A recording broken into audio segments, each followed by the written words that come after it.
ব্যারাকপুর লোকসভা কেন্দ্রের প্রাক্তন সাংসদ অর্জুন সিং আজ এক সাংবাদিক সম্মেলন করেন। সাংবাদিকদের একাধিক প্রশ্নের উত্তর দেন এবং কিছু বিস্ফোরক দাবিও করেন তিনি বলেন, শুভেন্দু অধিকারীকে প্রাণনাশের হুমকি দেওয়া হয়েছে। আমি যেটা বলি সেটা হয় 5 দিন হোক, 10 দিন হোক, কিংবা 15-20 দিন হোক, আমি যেটা বলেছি সেটাই হয়েছে। আমি তথ্যের উপর কথা বলি। এমনটাই দাবি ব্যারাকপুর লোকসভা কেন্দ্রের প্রাক্তন সাংসদ অর্জুন সিং এর।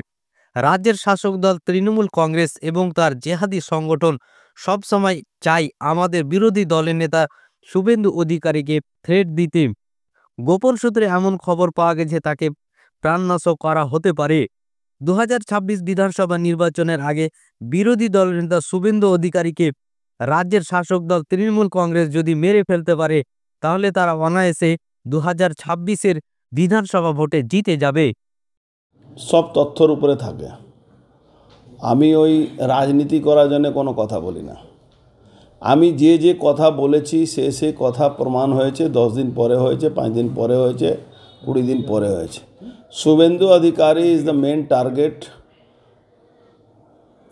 তৃণমূল কংগ্রেস, তৃণমূল কংগ্রেসের জেহাদি সংগঠন, তৃণমূল কংগ্রেসের বকলমে যতগুলো বাংলাদেশে জেহাদি সংগঠন আছে তার সংরক্ষক হিসাবে বাংলার মুখ্যমন্ত্রী তাদেরকে সেফ প্যাসেজ দেওয়ার জন্যে সব কথাটা আমি যা বলি সব সত্যের উপরে আধারিত হয়, সত্যের উপরে বেস করে কথা বলি।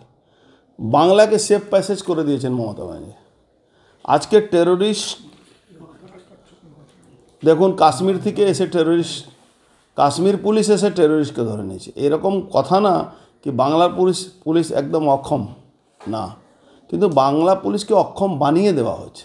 বাংলা পুলিশের কাজ কি? বাংলা পুলিশের কাজ হলো যে বিরোধী রাজনীতি করবে তাকে মিথ্যা মামলায় ফাঁসাও, তাকে জেলে ঢুকিয়ে দাও, তার নামে ভুল মামলা দাও, তাকে ফাঁসানোর চেষ্টা করো। এর উপরে এই বাংলার পুলিশ কাজ করে। যে দেশকে কম্প্রোমাইজ করছে, যে রাজ্য যেখানে দেশের উপরে থ্রেট আছে সেখানে উনি রাজনীতি করে বিএসএফকে কাজ করতে দেন না, বিএসএফকে ধমকান। আরেকটা শকুনি মামা আছে কুণাল ঘোষ, সে বসে বলে প্রত্যেক ব্যাপারে বিএসএফ আছে, বিএসএফ আছে, বিএসএফ আছে। আরে ভাই, বিএসএফকে তোমরা কাজ করতে দিচ্ছ কোথা? 920 কিলোমিটার এখনও ফাঁকা রাস্তা আছে, যেখান থেকে তোমার জেহাদি সংগঠনের শওকত মোল্লা থেকে নিয়ে, তোমার এনামুল থেকে নিয়ে, বারিক বিশ্বাস থেকে নিয়ে, নাসির থেকে নিয়ে, আনসারুল্লাহর যতগুলো জঙ্গি সংগঠন আছে তাদের আধিপত্য আছে। কংগ্রেসের একজন নেতা অধীর চৌধুরী, নাম করা নেতা, ভদ্রলোক, তিনিও স্বীকার করছেন কি বাংলার এক্সটেন্ডেড কিছু জেলা বাংলাদেশে চলে যাবে। আজকে ওনাকেও স্বীকার করতে হচ্ছে।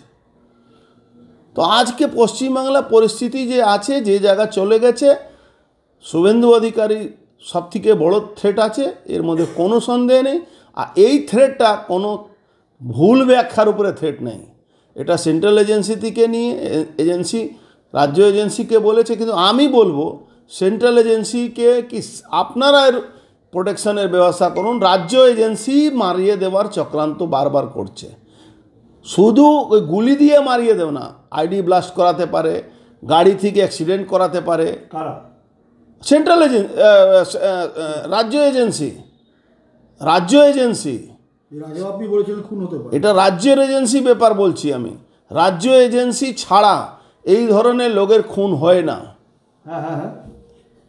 শুভেন্দু অধিকারীর যেভাবে প্রোটেকশন নিয়ে থাকেন, যেভাবে তাকে সেন্ট্রাল গভর্নমেন্ট প্রোটেকশন দিয়েছে, যেভাবে জননেতা আছেন, তাকে মারার জন্যে উইদাউট এজেন্সি সাপোর্টে কোনো দিন কোনো জঙ্গি সংগঠন তার উপরে অ্যাটাক করতে পারবে না। এবার আপনি বলবেন উনি সেন্ট্রাল এজেন্সির প্রোটেকশনে থাকেন, সেন্ট্রাল এজেন্সি প্রোটেকশনে থাকেন, কিন্তু সেন্ট্রাল এজেন্সি উনি যেভাবে Z+ সিকিউরিটি আছে ওনার, উনি যে রাস্তায় যাচ্ছেন, হঠাৎ একটা বড় গাড়িতে আইডি নিয়ে ঢুকে গেল, ব্লাস্ট করে দিল, সেন্ট্রাল এজেন্সি কি করবে? তাহলে কি হয়, স্টেট এজেন্সি যেটা করে ওই রাস্তাগুলোকে যেখান থেকে ওনার মুভমেন্ট আছে আগে থেকে তারা ফরকাস্ট করে, কেন যে তারা আগে থেকে জানে এই ফরকাস্ট করার পরে আইডি ব্লাস্ট হতে পারে, স্প্রে ফেলে